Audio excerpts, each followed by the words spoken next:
சிம்ம ராசிக்காரர்களுக்கு 2026 குரு பெயர்ச்சி எப்படிங்க இருக்கும்? கொஞ்சம் ஜாக்கிரதையாக தான் இருக்கணும். எந்த விஷயத்தில் சார்? ஒன்று சாப்பிட்றது, இன்னொன்று உங்கள் ஆஃபீஸ் விஷயம், இன்னொன்று உங்கள் அட்மினிஸ்ட்ரேஷன் தொழிலில். நான் அவனை நம்பினேன், இவனை நம்பினேன் சார், நம்பிக்கை துரோகம் பண்ணிட்டான் சார், என்னால் தான் சார் அவன் பெரிய போஸ்டிங்லாம் வாங்கி கொடுத்தோம் சார், என்னுடைய ஆஃபீஸ்லேயே அவனுக்கு நல்ல வேலை போட்டு கொடுத்தோம் சார். நம்ம அடுத்தவனுக்கு கொடுக்குற அந்த லீடு தான் நமக்கு சில பிரச்சனைகள் கொடுக்குது. அதனால் நம்ம அடுத்தவனு தப்பு சொல்கிறத விட்டுருங்க, அந்த லீடு இனிமேல் கொடுக்காதீங்க. நீங்கள் தேவையில்லாமல் இந்த மனச்சிதைவு, மனக்குழப்பம், மென்டல் ஸ்ட்ரெஸ்ஸு, நீங்கள் ஒரு பர்ஃபெக்ஷனிஸ்ட், ஒரு பங்க்சுவல், நான் கரெக்டாக இருக்கேன், நீங்கள் கரெக்டாக இருக்கணும், அப்படி எதிர்பார்த்து உங்கள் பேரை கெடுத்துட்டீங்க. ரொம்ப அன்பான மனுஷன், பாசமான மனுஷன், ஆனால் இந்த அன்புனாலேயே உங்கள் வாழ்க்கையை கெடுத்துக்கிட்டீங்க. ஆனால் இந்த வருடம் உங்களுக்கு பதங்கி போக வேண்டிய காலம். நான் அவனுக்கு வாழ்க்கையில் எப்படி வாழணும், தப்பாக பேசுகிறான் சார், தப்பாக செய்கிறான் சார், அவன் எப்படி பண்ணணும்னு கூட தெரில சார், அந்த வேலை உங்களுக்கு வேணாம், அந்த பெருதனமே வேணாம், உங்கள் வேலை என்னவோ அதை பாருங்கள். அதே மாதிரி கணவன் மனைவி உறவில் முடிஞ்ச வரைக்கும் உங்கள் மனைவி சொல்கிறத காது கொடுத்து கேளுங்க. எதுக்காக நீங்கள் அப்படி சொன்னீங்கன்னா, 7ஆம் இடத்துல வரப்போகிற ராகு வேற்று மொழி இனத்தவர்களால் பிரச்சனைகள் வரும். மனைவி ஸ்தானம் 7ஆம் இடம் அப்படிங்கிறது வெறும் பிஸ்னஸ் பார்ட்னர்ஸ் மட்டும் இல்லை.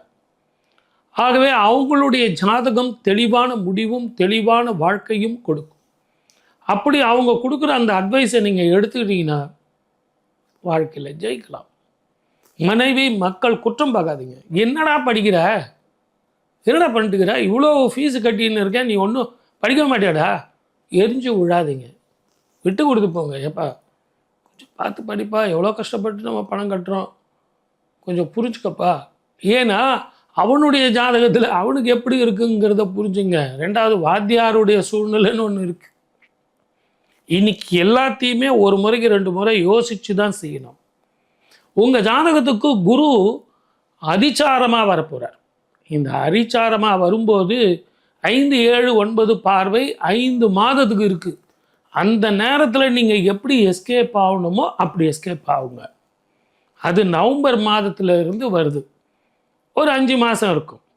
அந்த நேரத்தில் கடன் கொடுக்கறது, வாக்கு கொடுக்காதீங்க சார், நான் இவனுக்கு இதை கொடுக்குறேன் அதை கொடுக்குறேன், தயவு செஞ்சு வாக்கு கொடுக்காதீங்க. அதே மாதிரி குழந்தைங்களுக்கு கல்யாணம் பண்ணும்போது பெருசாக கடனை வாங்கி நான் ரொம்ப பெருசாக செலவு பண்ணி டாம்பிகமாக கல்யாணம் பண்ணேன், வேண்டாம் சார், அடக்கி வாசித்துப்போங்க. இந்த 1 வருஷம் சரிங்க சார், ஒரு நல்ல விஷயத்துக்கு ஒரு கோவிலுக்கு போயிட்டு வந்தால் நல்லது நடக்கும்னு சொல்கிறாங்களே, நான் எந்த கோவிலுக்கு போயிட்டு வரலாம்? ஞாயிறு அப்படின்னு ஒரு கோயில் இருக்குது, அதுவும் சென்னைக்கு பக்கத்திலேயே. ஞாயிறுனா சூரியன் அர்த்தம். உங்களுக்கு சூரியன் உங்கள் அதிபதி.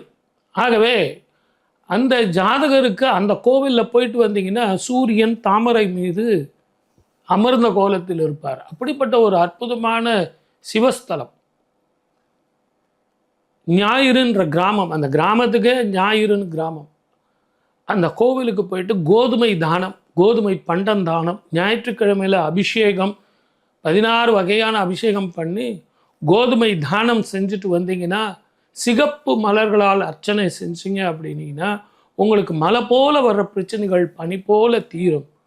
அடிப்படை தொழிலுக்கு நான் ஏதாவது தொழில் பண்ணட்டுமா சார் அப்படின்னா, இருக்கிற தொழிலை செஞ்சுக்கிட்டு வாங்க, அது தேவையான அளவு உங்களுக்கு பணம் வரும். யாருக்காவது ஒருத்தர் கொடுக்கணும் அப்படின்னா 9 மணிக்கு அவனை வர சொன்னீங்கன்னா 8:59க்கு உங்களுக்கு அந்த பணம் வரும். 9 மணிக்கு அவனுக்கு கொடுத்துருவீங்க. உங்கள் கௌரவம் பாதிக்காது. உடல் நிலையில் அக்கறை செலுத்துங்க. தூர பிரதேசம் போகிறதோ அல்லது சாப்பிட்றதோ, இரவு 2 மணிக்கு அங்கே போய் அந்த சாப்பாடு கிடைக்கும் சார், 3 மணிக்கு இது கிடைக்கும் சார் அப்படின்லாம் சாப்பிடாதீங்க. அது அன்னெசரியாக உங்களுடைய உடல் ஆரோக்கியத்தை பாதிக்கும். கவனமாக இருந்தால் குரு பயிற்சி அற்புத பலன் கொடுக்கும். வாழ்க வளமுடன். All the best.